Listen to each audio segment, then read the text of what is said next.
the DIY, the do-it-yourself trend. So there's a source that we like to use here in Ford that's called trendwatching.com. And a couple years ago, they published this idea about consumption on a 4.0 spectrum, if you will. And I want to take you through that spectrum. If you think about consumerism 1.0, it's the traditional form of consumption. It's one that's laden with status symbols. It's where consumers use brands. They use hard-to-get products to showcase their status. And this you can commonly see in places like China and India because they're an emerging market. They're so young in terms of the middle class and the wealth that they've accumulated. This is the easiest way for them to convey their status to the people around them. The second form of consumerism, consumerism 2.0 if you will, is about experiences. And I talked a little bit this morning about happiness and about how, I'm not sure everyone heard, about how happiness, that behavioral scientists and economists are saying that material goods can't provide the sort of lasting fulfillment that experiences can. And so we're seeing a rise in experientialism. Lots of people will tell you that we've moved into a post-material world that's all about entertainment, escape, and experience. And so consumerism 2.0 is in that wheelhouse. And that's popular in places like Western Europe and in North America, where we show our friends how well connected we are, how worldly we are by the stories that we have to share, the tales that we have to tell. But consumerism 3.0 is about mastery. It's about craftsmanship. It's about doing things with your hands. It's DIY. And that is the third form of consumerism. And we're going to hear lots more about that. I've just mentioned the fourth one just for a point of reference, and that's philanthropic efforts. That is consumerism 4.0, and it's where you showcase how evolved you are, that your personal self-achievement, your understanding, and you do it through new ways of expression. Things like Tom's Shoes. We heard from Liz, who was representing Tom's Shoes on a panel today, and that self-actualization, that awareness. But let's spend a little bit more time on consumerism 3.0, the DIY. So the power of creating something with your hands, doing something that has purpose, intent, or meaning, being a part of something that's greater than yourself, and then having an artifact of that experience. Perhaps that's the power of DIY. There are lots of different drivers in the marketplace today, and that's why a place like TechShop is so extraordinary. It really fills that niche. There are people that are talking about the renewal of Detroit, and some of the people, the experts behind that, say the power of Detroit right now is that Detroit's known as a city where people make things. People do things with their hands. And I can't think of a better place to talk about that and explore that further than TechShop. So we have one special guest with us. Actually, we have a couple special guests with us.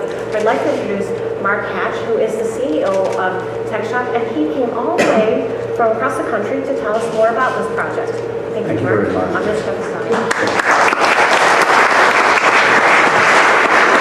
So first I have to say thank you to Ford for having the vision and insight to sponsor TechShop to come to the Midwest after we only had 2 locations. So it's a very early insight, and thank you to Bill Coughlin and Randy and the team there that actually made it happen. So this wouldn't have happened without Ford really stepping up to the plate. So my name is Mark Hatch. I'm the CEO, co-founder of TechShop. I'm also a former Green Beret professional revolutionary, and I hope to radicalize you just a little bit today and get you excited about making things. So TechShop is a membership-based, open-access, do-it-yourself fabrication workshop. What that means is for $100 a month, you get access to the tools of the Industrial Revolution for the first time in 250 years. It's not contained within a university lab, a government lab, or a large institution. This is something a creative can come to in their spare time or during the day and gain access literally to the same tools that Henry Ford used, that Ray Kurzweil used, that any industrialist has used over the last 200 years to start a company. Charge $125 a month at the high end, $100 a month to get in here. We do hundreds of classes a month. We do all kinds of corporate events similar to this one. Our objective is to help drive global innovation by engaging, enabling, and empowering consumers to be able to make things for themselves. We are, in fact, a transformative experience, but that's a different deck, as it turns out. The largest, if you tweet, this is your tweetable moment, all right? So the largest untapped resource on the planet is the free time disposable income and creativity of the creative class. That's about 137 letters. I'll repeat it. The largest untapped resource on the planet is the free time, disposable income, and creativity of the creative class. They control half of all the disposable income in the United States, $470 billion.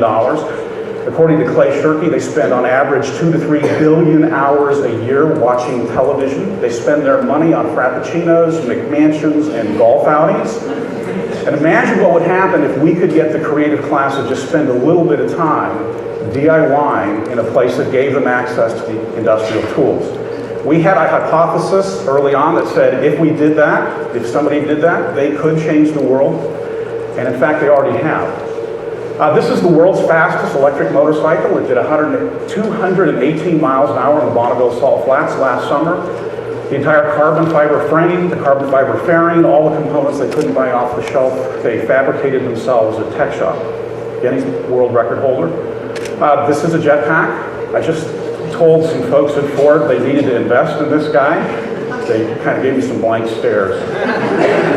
So then I followed up and quickly said, okay, if you don't want to do Jetpacks, how about Segways? Or better yet, after Danny built his Segway because he couldn't afford to buy one, he upgraded it. And that is the world's first two-wheel self-balancing 18-mile-an-hour electric bar stool.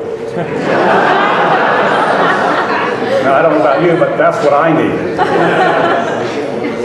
This is a woman who, after a $200 initial investment, completely replaced her $100,000 a year program analyst job and hired her brother-in-law and bought the equipment that she needed and has now been doing between $300,000 and $500,000 a year on Etsy, eBay, and on weekends. This is one of the two brothers that built a remote-controlled video conference telepresence robot. Say that 10 times very quickly. He recently sold it to a company in the Netherlands. He won't tell us for how much, but he's on a 5-year sabbatical. This is a recent success of ours. This is Patrick Buckley. He started the Dodo case. It was a great sequence. He comes in and asks a simple question.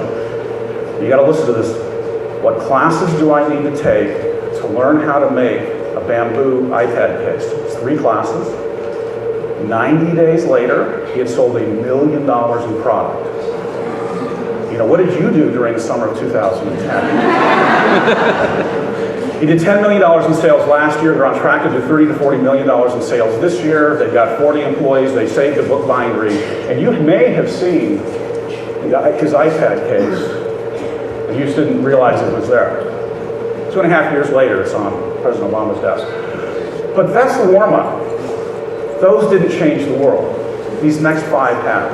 This is Square. Those are the 3 original prototypes that were built at TechShop. They went out and raised $10 million in their Series A, $30 million in their Series B, $140 million from Visa, and a $1 billion valuation in January. They've got 250 employees. Those prototypes were built in about 2 weeks, and it allowed them to get that initial investment. According to their chief operating officer, half of all the jobs created in October of last year were directly attributable to all the small businesses that could start taking debit and credit cards for the first time in history. This is a liquid-cooled server cabinet. Phil and Bob eventually got a $2 million infusion from the Bureau of the Energy. After a $20,000 investment, they then went and did a global chill-off. They competed against IBM, Emerson, Siemens, and others. And you know the end of this story. Phil and Bob beat IBM, the next closest competitor, by 15%. Now let me put that in context. Data centers consume 3% of all the electricity in the US. It's a $250 billion annual electric spend. Phil and Bob graduated from the wrong schools, having the wrong degree, not being able to raise any venture capital, came in, sat in our cubes, and built the silly thing themselves, and beat IBM in a controlled environment by 15%. Unbelievable. This is the world's first GPS-enabled nitrogen detection device. It will help reduce the size of the dead zone at the end of the Mississippi. This is the world's cheapest drip irrigation system, and then this is my favorite.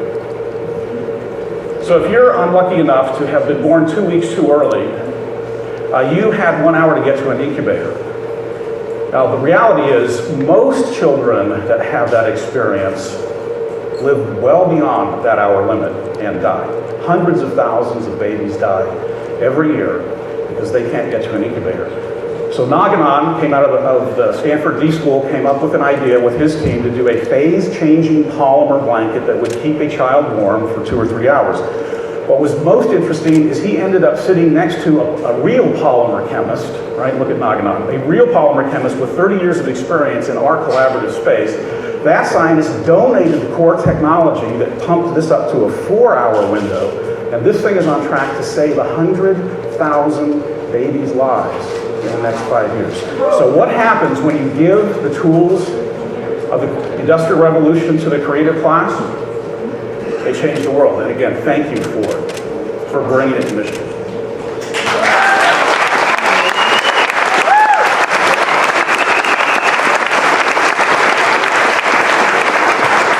So the general manager for our Michigan location is Will Brick, and he's got a couple of things to say. Welcome everybody. We're really excited to introduce the shop to you, and in the spirit of DIY, we put together a number of TechShop experiences that are all related to the experience of making things with your hand and tying wonderfully to this event. So it's a party and we're going to have a lot of fun. We're really proud of this stuff. So we've got a number of things. There are some stations scattered throughout the shop. We'll take you through the whole place on tours and put all the equipment and the machinery in context. In the context of the stories that Mark shared with you. We'll be running through a silk screening machine where you'll get the choice to either be silk screening yourself the TechShop gear or the Go Further with Ford arrow. We've got a really fun one here. This is a Bologna sandwich jewelry making workshop. We're going to use laser cut mat board with all sorts of designs, melt pewter, and cast our own jewelry on site. A number of designs. You can choose a bunch of pre-made ones, or we can sit you down at a computer terminal and you can design your own stuff and walk out of here with your own jewelry. This is a favorite of mine. We're going to be using our CNC vinyl cutter to cut a number of graphics, Ford Oval TechShop gear, right? And then we walk into the sandblaster, into the sandblasting room, and we frost our own beer mugs. So there you go. Can't do that, right? Then I see a bunch of them blinking on the audience. We've got a really fun station up in the front, the LED throwies. That's a light-emitting diode. We're wrapping it into a coin cell battery and a magnet. That'll stick to anything ferrous, including the ceiling, by the way. And a number of balloons, when we kick off some of the... Oh, there you go. So we've got those great hands-on, they can take experiences. There's also a number of events that are running in the shop in the context of emerging technology and do-it-yourself kits and things coming out. So immediately after the program here, large project way off to the side, we've got a live sumo robot match going on, the sumo bot match. You'll see them fight to the death, over there.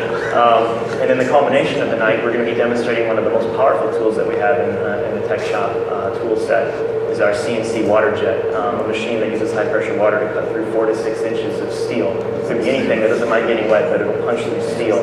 So we'll be cutting out in a piece of steel the event logo and assembling that and building that over the course of the night. So at 7:30 or thereabouts, we'll be firing up the water jet. I do want to ask at this time that you all introduce yourselves to your neighbors and make your TechShop buddy for the night. It is imperative that you count each other's fingers. Check in at the end of the night. We have a bag of spares if you're in need. So, you'll see scattered throughout the building event signs that show the location of all the stations. Tours are starting up in the front of the shop. And then scattered throughout the building as well, you'll see a couple of spots where we've designated those areas as Wi-Fi hotspots. If you're looking for an internet connection, there's a name of a network right there that's the closest to you to sign on. So enjoy. How are you? Good. Good? Well, we're really glad you're here, and I was so pleased that you had a chance to spend some time with Bill Ford last night. He's absolutely fantastic. You can see why I chose to come here from Boeing. That was about almost 6 years ago now, and things are going really well. I had a chance to serve at Boeing for 37 years and had a chance to contribute to every Boeing airplane. And I had one more airplane that I wanted to help design. That was a replacement for the 737. And then I got this call from Bill Ford. And I kept thinking, Bill Ford, or the Ford Motor Company. And of course, like all of us in the United States, I grew up in Lawrence, Kansas, and there's a big Ford blue oval sitting there. And so the Ford dealer took care of us. They took care of our cars when we have an accident. We usually not tell our parents. They're head of the community. They're usually the Chamber of Commerce, the local priest. The Ford dealers did everything. And so I knew a little bit about Ford, but I wasn't following it very closely. And but I knew when Bill called and he started to describe the situation with Ford, that I knew I was in trouble. Because you know how when you start to listen to somebody and you find it compelling and you don't say no right away, then you kind of know you're in trouble. And so he told me about the situation with Ford. They had become a house of brands. They had become very regionalized. They had no scale around the world. They were behind in quality and fuel efficiency and safety and really smart design. And in the United States, they really had become a large SUV and truck company, plus the Mustang. Because with our cost structure, we couldn't make cars in the United States and make them profitably. So we were moving our production outside. And they were losing money on all the brands. And outside of that, it was going pretty well. and I kept thinking, are you trying to recruit me? But I really wanted to understand more about it. He shared this with you last night. I came to his home in Ann Arbor, where the University of Michigan is, and we sat down for that Saturday night, and I was just so excited about his vision and his great-grandfather's vision. And we talked about Henry's original vision. I think he mentioned it to you last night. He took this advertisement out on January 24th of 1925. And the advertisement in the Saturday Evening Post was opening the highways to all mankind. And at the time, only the wealthy had automobiles. And so his vision was that he wanted to make vehicles, great vehicles, but make them available for everybody, to democratize technology. And also at the time, he was into electricity and all the biofuels, everything that you've been seeing today, and very clear focus on the Ford brand. And so the other thing that was very compelling about Bill and his great-grandfather was that he was absolutely committed to having a full family of vehicles, cars, utilities, and trucks, and also being the very best in class in quality and fuel efficiency and safety and a really neat design. Sounds kind of like the Ford plan today. And so we both decided that Saturday afternoon that if we were going to transform Ford, that maybe the best thing we could do is go back to the soul and the roots of the Ford Motor Company and Henry Ford. So we really rallied around that compelling vision. Also, Henry believed that not only should you make great products, but you also should have a strong business so you can be in business for the long term. And also you ought to contribute to a better world. And he has us all in this advertisement, large in scale, it had to make life easier and more pleasant. But also, it was a commitment by Henry that he wanted to serve all the consumers around the world. So we went to work based on that compelling vision. We developed a strategy based on a full family of vehicles focused on the Ford brand, laser focus on the Ford brand. We divested all the other brands, Aston Martin and Jaguar and Land Rover and Volvo and Mazda, and gradually discontinued Mercury to focus on Ford and Lincoln. We also made a commitment to the customers that we would have a complete family of vehicles, and I think you're going to get a chance to drive all of them tomorrow. Small, medium, and large vehicles, cars, utilities, and trucks, which means we had to have a transformation agreements with unions in the United States so we could actually make cars in the United States. And just right down the road, we're converting the truck plant to a car plant, and on that one assembly line, we'll be making a petrol version, a hybrid, a plug-in hybrid, and all electric, with 70% of the parts are exactly the same. So we can match the demand, we can match the production with real demand.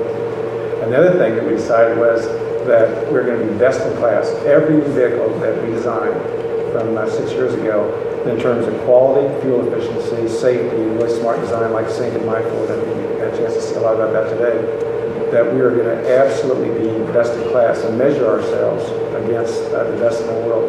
And it was the first trend conference that we had on that Saturday. And that's why I'm so glad you're here again, so we can make sure we're still on the right trends, because we really made a strategic bet on what we thought the consumers around the world would actually want and really value. And so far, the fact that we took a bet that energy was going to be more expensive, People are going to really value fuel efficiency. They really care about quality and reliability. And of course, safety is a reason to buy. And of course, the interconnectivity and affording my touch new seats that connected to the internet. All voice activation, keep your hands on the wheel and your eyes on the road. So that's our story. We know that we borrowed $23.5 billion, small home improvement loan, 5.5 years ago. I'm so pleased for all the stakeholders before that we have now paid back that loan in its entirety. We have reinstituted the dividend, and a couple of months ago, about a month and a half ago, we were just moved back up to investment grade. So, and maybe the neatest thing about the Ford story to me and what we're here about today is that manufacturing with a big M, we're fighting for the soul of American manufacturing, because as you know, many people believe the United States couldn't design and make things and compete with the best in the world. And we're doing it now, and it feels so neat because we're nearly 15% of U.S. GDP. 70% of all the research and development in the United States is associated with manufacturing. So this is what's made the technology and innovation is what made America great, and we'd be able to contribute to economic development and energy independence and security, and also environmental sustainability. I've never seen such a skilled and motivated team. I hope you're feeling it too at Ford, because they absolutely love contributing to those three big issues that all of us care about around the world. And one last thing that's very exciting, and you're going to see it tomorrow, and I'm sure you talked about it today, and that's a point of view about the future of technology. And if you look at the technology, that if you're going to be world-class at quality, fuel efficiency, and safety, and smart design, there's some fundamental technology building blocks that are the enabling technology to drive that. In our case, the point of view that we've taken is that there's going to be a lot of improvement for the internal combustion engine, both petrol and diesel. So that's why you're seeing a lot of conversation about direct fuel injection and turbocharging and lightweight materials. And just our new set of vehicles is going to be a 30% improvement in fuel mileage and nearly 15 to 20% reduction in CO2. So we're going to make a lot of improvement with the internal combustion engine. On top of that, we're going to also accommodate all the alternative fuels, whether ethanol or biomass fuels or synthetic fuels going forward. And all our vehicles will be able to handle that. Our next step in the technology roadmap is very, very exciting, is electrification. Now this is not a new thing. We've been working on this since 1900. And remember when Henry Ford started, all the vehicles were electric. And then we got a starter that you could use an internal combustion engine with cheap fuel. And of course it went with oil. And so today what's different is we're making tremendous progress on the batteries. We have a long way to go. The batteries in an all-electric vehicle cost anywhere from $13,000 to $15,000. This is a $25,000 car. They can weigh 600 to 800 pounds, so you have to actually take people out to carry the battery around. Now, having said that, the lithium-ion batteries today are a tremendous improvement over the nickel hydride. Having said that, I think we're on the verge of some breakthroughs on more chemistry, where we can get the density up, we can get the size down, we get the weight down, and get the cost down. When we do that, and we as a country decide to put in the infrastructure and improve the electrical grid, and maybe go as far as generate our electricity clean, and now we can use the electricity clean, I think we're all going to feel so good about where we're taking the United States. Now, we also haven't given up on hydrogen. And remember, only a few years ago, everybody thought hydrogen would be the fuel of choice, especially for mobility. And the only issue with hydrogen is that you need that same very capable battery, but you also need very efficient and cost-effective fuel cells. And they can be anywhere from $40,000 to $60,000 today. So they're not ready for democratization of the technology. But technology is coming fast. But you can imagine the future where you have a hydrogen tank, you're mixing it with platinum, water comes out the tailpipe, electricity goes over a very efficient battery to generate the electricity clean, and you're using it completely clean. So it's a very exciting time for us at Ford. But again, I just want to tell you, thank you very much. You all have choices, and the fact that you would join us and be part of a conversation about where the world really is going and what the consumers around the world really want and value is very, very special to us. And so thank you very much. Thank you for your participation, and I hope you drive all these fabulous cars together, and we'll have plenty of Ford employees ready to take your order. Now, just a couple of things. If you just think about this, because you have these wonderful choices. There's nobody that has a family of vehicles like Ford today. So starting at the smaller size, we drive all these tomorrow. The Fiesta, the D size, the Focus, the C size, the Fusion, the CD size. Then of course the Taurus. Then the Mustang. You're gonna love the Mustangs. You'll see new ones tomorrow. Then the Escape and the Edge, and then the Flex, which is a fantastic people carrier. The new Explorer, sales are up approximately 188%. The new Explorer, which moved on to a car platform, which is just fantastic for fuel efficiency and the ride. And then, of course, the Ranger, which you can get anywhere else around the world, everywhere around the world. And, of course, the F-Series, which I might point out, the #1 selling vehicle in the United States for 35 straight years. Now, only in the United States, because in an F-Series, you can live in an F-Series truck and pull your house behind it simultaneously. But it's America. We don't sell a lot of them around outside of their use for business or used for personal use. They're just fantastic vehicles. And of course, also you're going to get a chance to see the Transit family and the E-Series. And then on the electrification, you're going to get a chance to see petrol versions, diesel versions, hybrids, plug-in hybrids with a little bit bigger battery, and then of course all electric. And wait till you see the new electric Focus, and also the new Fusion and the hybrid version. It's just, they're absolutely fantastic. So I wish you a great drive tomorrow with the vehicles. We'll be there to take care of all your automotive needs. Okay? Thanks a lot.